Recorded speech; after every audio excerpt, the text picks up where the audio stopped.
Hello everyone, welcome to Raisai's YouTube channel. My name is Milan. Today I am going to discuss another most important topic from today's time, the newspaper. Let's see the article at first.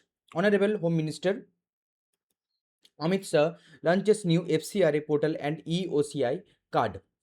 What is the importance of FCRA? देखिए ये जो particular topic है FCRA, that is frequently in news, right? That is frequently in news and it is a high chance of कि 2000 upcoming जो prelims है 2027, ये 2027 prelims में पूछे जाने का हाईली प्रोबेबिलिटी है एफसीआरए के बारे में। ठीक है, अब I have read the article and identified some important lines. Line बोलना गलत होगा कि important data, facts and some information which can be important for our upcoming prelims. Before jumping to the article, let's go through the previous year question. Question number 20. With reference to the Prohibition of Benami Property Transaction Act 1988, PBPT Act, consider the following statement. FCR के बारे में direct तो question पूछा नहीं गया, मैं इसीलिए बार बार बोलता हूँ कि ये हाईली एक चांस है कि पूछे जाने का। But in the similar line prohibition of the benami property transaction act, this particular question was asked in 2017 UPSC prelims, right? At the end I will show how to tackle, how to solve this kind of unexpected question in actual exam environment. ठीक है, at the end I will show you, but at first go through the context. What is the context? The Union Home Minister launched FCRA 2.0 portal and EOCI card. ठीक है, to enhance transparency, efficiency and digital governance. Now coming to the next important point, what is the FCRA 2.0 portal? What is the key features? Now fully, it is a fully digital, replacing the paper based system hosted on Meghraj. That is the very important. What is the Meghraj? ये बहुत बार पूछ चुका है different state PCS, right? Different state PCS. तो ये जो मेघराज है ये आपको पता होना चाहिए कि it is A national government cloud platform for secure data storage, enable paperless compliance, integrated with the Aadhaar authentication, e-sign, OCR based document verification. So these are the important information you should remember. जैसे कि आप लोग देख पा रहे हो कि the portal hosted on the national government includes features such as the re-engineering, integrated dashboard, Aadhaar based authentication, e-sign facility, OCR based document analysis. ठीक है, these all are the important information regarding FCRA portal. Now coming to the next important point की EOCI card. OCI means Overseas Citizens of India. That is the full form of OCI. यहाँ पर उन्होंने क्या बोला कि he said the OCI card would bring great convenience to more 50 lakh OCI card holders. ठीक है, तो OCI कार्ड भी चालू किया, वो भी डिजिटल कार्ड है। After 20 years, when a new passport is issued, there will be no need to reissue the OCI booklet.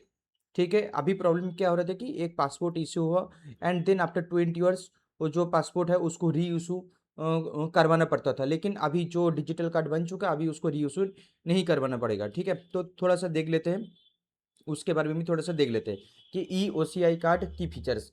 Digitise service for about 50 lakh OCI card holders, eliminates physical reissuance of the OCI booklet after passport renewal of the post 20 years, unique registration number, enables online passport update and real-time immigration verification, reduces the risk of loss or damage of the physical documents.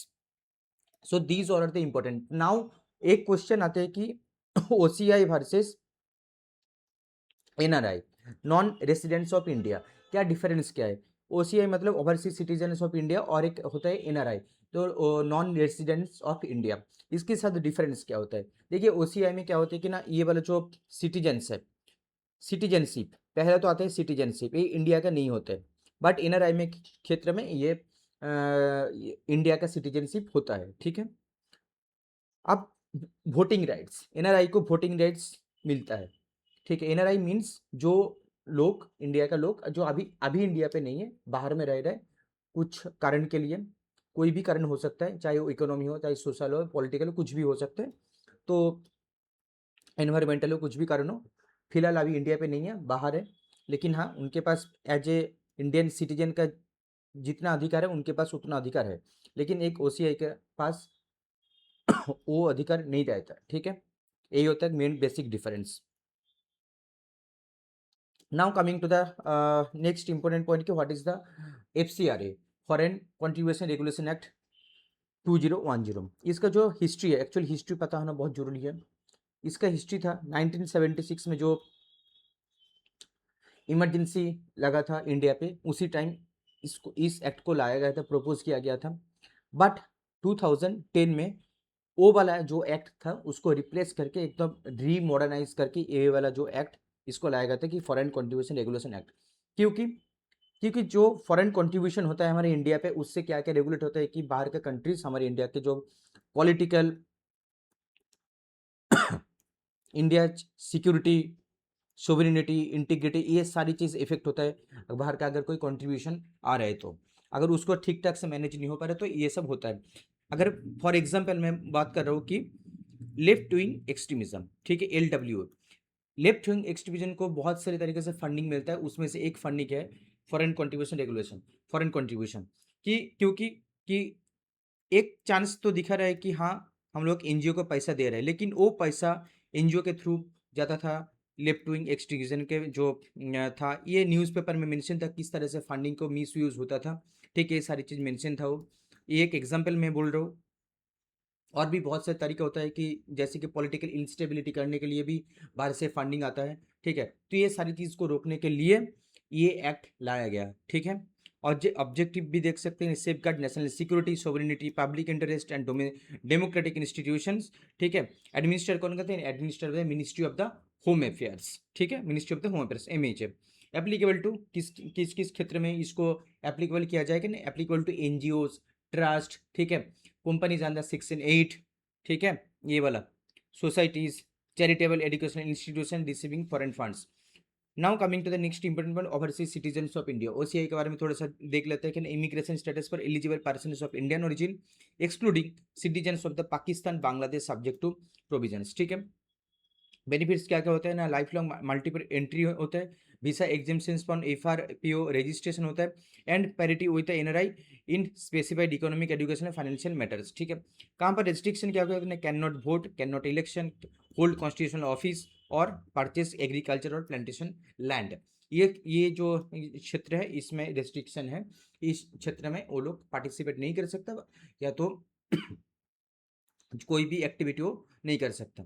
Now यहाँ पर एक MCQ है, एक here I have given to all of you sample MCQ, please try to attempt it, okay, and whatever you take, whatever your answer, please comment your answer in your comment section, ठीक है।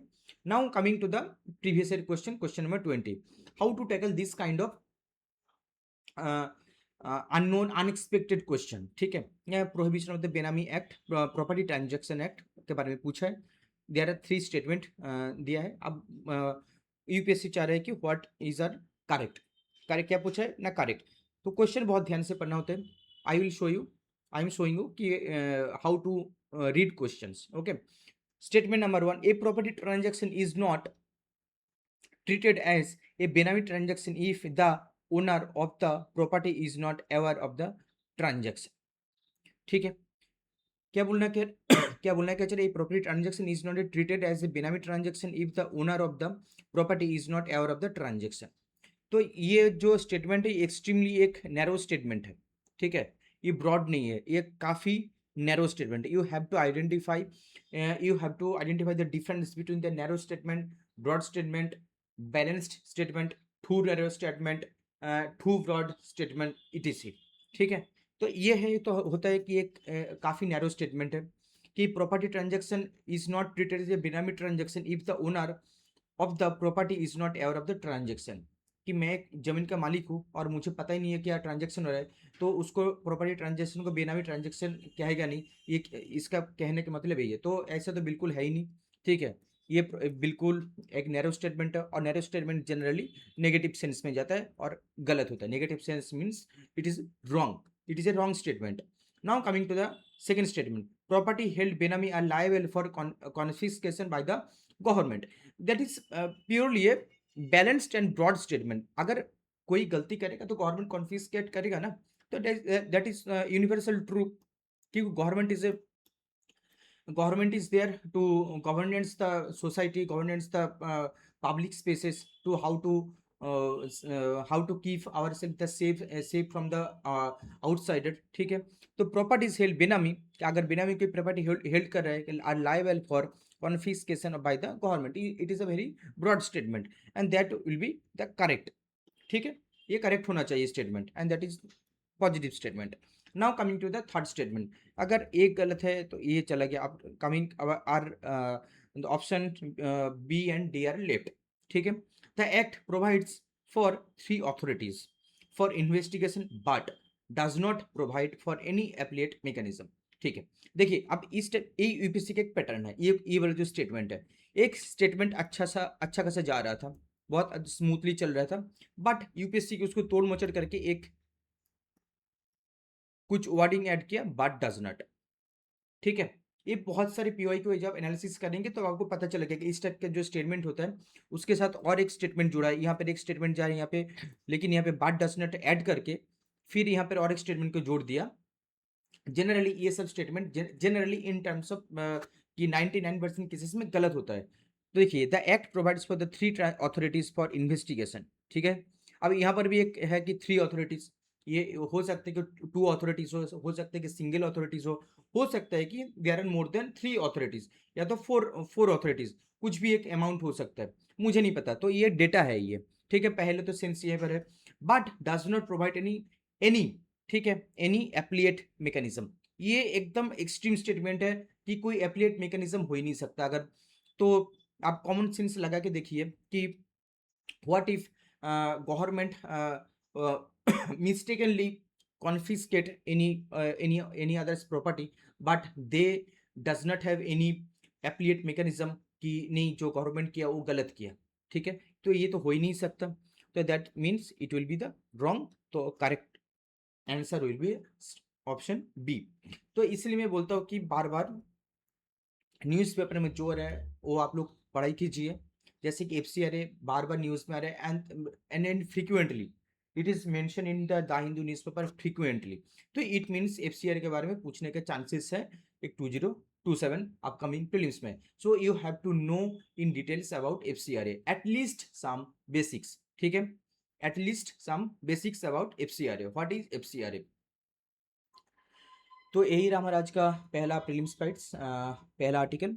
और हमारा काम अगर आप लोगों को अच्छा लगा तो प्लीज़ दोस्त लोग तो शेयर कर दीजिए, और बहुत बहुत धन्यवाद हमारे साथ जुड़े रहने के लिए। Thank you so much.